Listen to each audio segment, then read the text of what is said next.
पश्चिम बंगाल में detention centre को लेकर घमासान तेज हो गया है। इस वक्त की बड़ी और अहम खबर आपको बता दें, पश्चिम बंगाल में डिटेंशन सेंटर को लेकर घमासान तेज हो गया है। ममता बनर्जी पर शुभेंदु अधिकारी का पलटवार देखने को मिला। घुसपैठियों के लिए डिटेंशन सेंटर बनाने की जरूरत नहीं, वो कह रहे हैं घुसपैठियों के लिए डिटेंशन सेंटर बनाने की जरूरत नहीं है। शुभेंदु अधिकारी ये कह रहे हैं बांग्लादेशी घुसपैठियों को देश से बाहर भगाएंगे, ये भी कहा शुभेंदु अधिकारी ने। वो कह रहे हैं कि डिटेंशन सेंटर बनाने की जरूरत नहीं है, सीधा बाहर करेंगे उनको। जो घुसपैठिए हैं वो बाहर जाएंगे, उनके लिए डिटेंशन सेंटर की भी जरूरत नहीं है।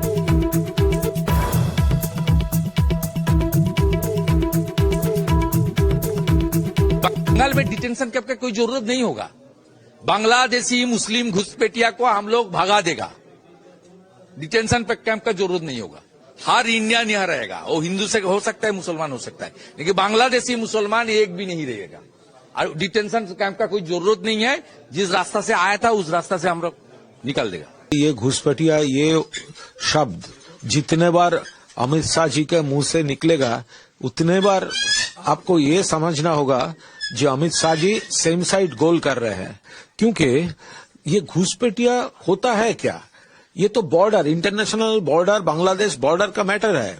तो बॉर्डर तो स्टेट पुलिस का अंडर में नहीं है, ये बॉर्डर तो अमित शाह जी का बीएसएफ का अंडर में है, सेंट्रल एजेंसी का अंडर में है। तो अगर एक भी घुसपैठिया बंगाल में या त्रिपुरा में वो होता है तो ये तो अमित शाह जी का खुद का फेल्योर है। तो जितने बार अमित शाह जी का मुंह से निकलेगा घुसपैठियों, उतने बार समझना होगा कि ये उनका सेम साइड गोल हो रहा है। तो शुभेंदु अधिकारी को आपने सुना और कुणाल घोष को भी आपने सुना। शुभेंदु अधिकारी सीधे तौर पर यह कह रहे हैं कि डिटेंशन सेंटर की जरूरत नहीं है। उसके पीछे उनका तर्क यह है कि वो ये कहते हैं कि इसलिए जरूरत नहीं है क्योंकि उनको बाहर कर दिया जाएगा। और इधर बंगाल में भी एसआईआर की प्रक्रिया चल रही है। ममता बनर्जी ने उसके विरोध में गुरुवार को एक रैली की। आखिर ममता बनर्जी ने मंच से महिलाओं को यह क्यों कह दिया कि आपके पास रसोई के औजार हैं तो लेकर तैयार रहिए, इस रिपोर्ट में आपको देखना है। Krishnanagar sub division. देश के कई राज्यों समेत पश्चिम बंगाल में भी वोटर लिस्ट के एसआईआर यानी स्पेशल इंटेंसिव रिवीजन का काम तेजी से चल रहा है। ममता बनर्जी शुरू से ही इसके पक्ष में नहीं है। इसी को लेकर ममता बनर्जी ने एसआईआर के खिलाफ आज बंगाल के कृष्णानगर में बड़ी रैली की। ममता ने केंद्र से सवाल पूछा कि क्या एसआईआर के नाम पर आप माताओं और बहनों के अधिकार छीन लेंगे। ममता बनर्जी ने कहा कि माताओं और बहनों, अगर आपके नाम लिस्ट से काट दिए गए तो आपके पास हथियार तो है ना, आप इसे बर्दाश्त मत करना। महिलाएं आगे बढ़कर लड़ेंगी और पुरुष उनके पीछे खड़े होंगे। ममता ने कहा अब एसआईआर शुरू किया गया है, सिर्फ जनवरी का समय है और फरवरी में चुनाव घोषित हो जाएगा। उसके बीच में कह रहे हैं कि प्लानिंग बनाओ। एसआईआर शुरू करेছে মাসে একটাই মাস, জানুয়ারি মাস। ফেব্রুয়ারিতে ইলেকশন ডিক্লেয়ার হবে, তার মধ্যে বলছে প্ল্যানিং তৈরি করো। ममता बनर्जी ने कहा कि वो ये देखना चाहती हैं कि कौन ज्यादा ताकतवर है, महिलाएं या बीजेपी। उन्होंने कहा कि वो सांप्रदायिकता में विश्वास नहीं करती बल्कि धर्मनिरपेक्षता में करती हैं। जब भी चुनाव आते हैं तो बीजेपी पैसे का इस्तेमाल करके और दूसरे राज्यों से लोगों को लाकर जनता को बांटने की कोशिश करती है। रैली से ममता ने बीजेपी को चेतावनी देते हुए कहा कि इसके जरिए अगर वो सोचते हैं कि भारत के लोकतंत्र को खत्म कर देंगे, संविधान को खत्म कर देंगे, तो ऐसा नहीं होगा। কেন বিজেপিকে জেতাতে হবে? নো স্যার, হবে না। সারা দেশটাকে পরিণত করেছে একটা বিজেপির দেশ হিসেবে। ধর্মের নামে চৈতন্যদেবকে। ममता बनर्जी ने कहा कि केंद्र ने बंगाल का फंड रोक दिया था, फिर भी राज्य के पैसे से 39,000 किलोमीटर की सड़कें बनाई। केंद्रीय सरकार, भले ही केंद्र सरकार ने हमारा फंड रोक दिया था, फिर भी हमने पहले अपने पैसे से 39,000 किलोमीटर सड़कें बनाई थी। इस बार हमने उसमें 20,000 किलोमीटर और जोड़ दिए हैं, जिससे हमारे कार्यकाल में कुल मिलाकर लगभग 1,01,83,000 किलोमीटर सड़कें बन गई हैं। 1,83,000 किलोमीटर रास्ता। 4 दिन पहले कोलकाता में हुए सामूहिक गीता पाठ को लेकर ममता बनर्जी ने कहा कि हम सब गीता पढ़ते हैं। कृष्ण के संदेश का जिक्र करते हुए ममता ने कहा कि धर्म का मतलब बंटवारा नहीं है। गालागाली दिले तुम আমাকে हिंदुत्व सिखावे ना। हम सब गीता पढ़ते हैं, उसके लिए मुझे पब्लिक मीटिंग करने की क्या जरूरत है? भगवान दिलों में रहते हैं। जो लोग अल्लाह के सामने प्रार्थना करते हैं वे चुपचाप करते हैं। मैं पूछूंगी कि गीता पाठ कार्यक्रम में कौन कौन शामिल हुआ था। भगवान कृष्ण ने क्या कहा है? धर्म का मतलब बंटवारा नहीं है। बहरहाल बंगाल में SIR की प्रक्रिया जारी है, जिसके खिलाफ ममता ने इस रैली का आयोजन किया था। Bureau report, NDTV India. और एक बार फिर से बात करते हैं हुमायूं कबीर की, जो TMC से फिलहाल सस्पेंडेड विधायक हैं। उनका नया पैतरा कुछ न कुछ आता है, लेकिन बंगाल की जनता इस बार बंगाल की कमान किसके हाथों में सौंपेगी, इसके लिए तो 4 महीने का वक्त बाकी है। इस बीच हुमायूं कबीर, जो पिछले दिनों ही TMC से निष्कासित हुए हैं, उन्होंने ऐलान कर दिया कि वो बंगाल में किंग मेकर होंगे। ये रिपोर्ट देखिए।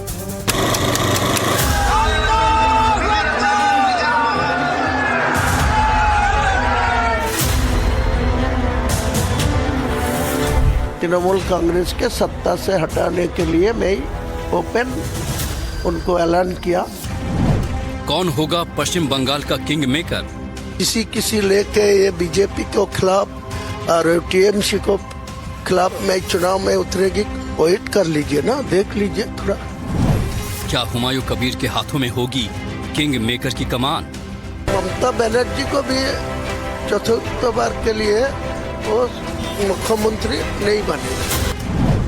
क्या बंगाल के चुनाव में एक्स फैक्टर साबित होंगे हुमायूं? TMC को खिलाफ मैं चुनाव में उतरेगी। पश्चिम बंगाल में किंग और किंग मेकर कौन होगा, ये तो अभी दूर की बात है। लेकिन पिछले दिनों बाबरी मस्जिद के नाम पर TMC से निकाले गए ममता के विधायक और कई दिनों से सुर्खियों में चल रहे हुमायूं कबीर के एक ऐलान ने बंगाल की सियासत में नई हलचल पैदा कर दी है।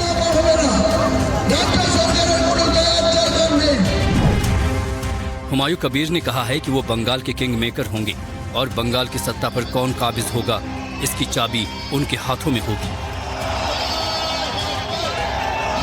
किसी लेके ये बीजेपी को खिलाफ और TMC को खिलाफ मैं चुनाव में उतरेगी। वेट कर लीजिए ना, देख लीजिए थोड़ा। हुमायूं कह रहे हैं कि बीजेपी को आने नहीं देंगे और बंगाल में इस बार TMC को सरकार बनाने नहीं देंगे। साफ कर दिया है कि ममता बनर्जी अगली बार मुख्यमंत्री नहीं बन पाएंगी। तो सत्ता में आने के लिए मैं फैक्टर होगी और ममता बनर्जी को भी चतुर्थ बार के लिए वो मुख्यमंत्री नहीं बनेंगे।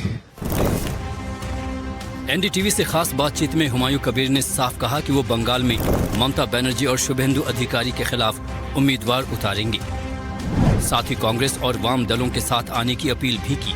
हुमायूं ने कहा कि बीजेपी TMC छोड़ किसी के साथ गठबंधन में कोई दिक्कत नहीं है।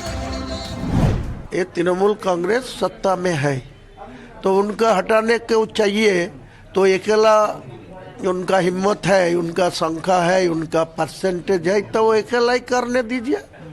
और जो नए करते हैं, जो सब लोग को लेके तृणमूल कांग्रेस के सत्ता से हटाने के लिए मैं ओपन उनको ऐलान किया। जो किसी को मेरा अछूत नहीं है, किसी को मैं बाहर नहीं रखने चाहते हैं, वो सब लोग को, जो लोग है बंगाल में बीजेपी और TMC छोड़ के जितना पार्टी है, वो सम्मानजनक गठबंधन करके इनको जवाब देने के लिए मैं तैयार हूँ। हुमायूं कबीर के बयान पर कांग्रेस का कहना है कि जैसे जैसे चुनाव नजदीक आएंगे, बंगाल की धरती से ऐसी आवाजें और उठेंगी। चुनाव आएगा, बंगाल का धरती में ऐसा आवाज बहुत आएगा। कांग्रेस इसके लिए चिंतित नहीं है। कांग्रेस यही बात ही हमेशा बोलते रहते हैं कि बंगाल का अंदर में बहुत्ववाद का जो सोच है और बंगाल का डेवलपमेंट कैसे हो सकता है, हिंदू मुसलमान का घर का जो लड़का लड़की, उनका जो एम्प्लॉयमेंट, उनका नौकरी, उनका काम, उनका भोजन, ये सबसे हमारा प्रायोरिटी है। हुमायूं कबीर 22 दिसंबर को अपनी नई पार्टी का ऐलान करेंगे। हुमायूं ये दावा कर चुके हैं कि बंगाल में उनकी और असदुद्दीन ओवैसी की पार्टी एआईएमआईएम के बीच गठबंधन होगा। इसको लेकर उनकी ओवैसी से बातचीत भी हो चुकी है। हालांकि गठबंधन को लेकर हुमायूं का दावा एआईएमआईएम नकार रही है। बहरहाल कुछ दिनों की बात है, बंगाल की सियासत किस करवट बैठेगी ये जल्द ही साफ हो जाएगा। Bureau report, NDTV India.